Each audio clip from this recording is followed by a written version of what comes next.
মা, বাবা, ভাইয়ের কবরের পাশে চিরনিদ্রায় শায়িত হলেন তোফাজ্জল হোসেন।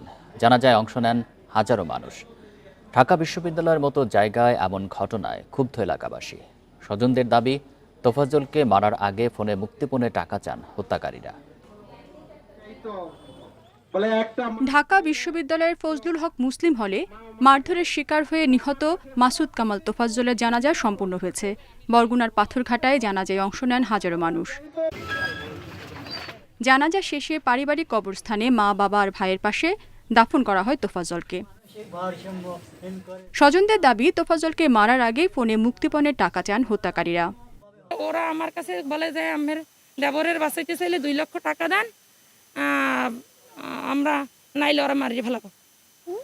এই বলার পর আমি বলছি যে আসলে ওর আত্মীয় স্বজন আছে, তাদের সাথে আলাপ করা হোক এবং যোগাযোগ করা হোক, আমরা ওরে মারবেন না, ও পাগল না।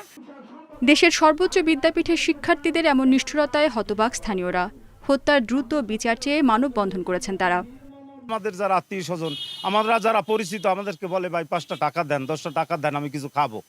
এছাড়া আর কোনো চাহিদা ওর ছিল না। এই যে হত্যাকাণ্ডটা হয়েছে, এটা মানে কি ভাষা প্রকাশ করা যাচ্ছে না। এত নির্মমভাবে একটা মানুষকে কিভাবে আর একটা মানুষ হত্যা করে।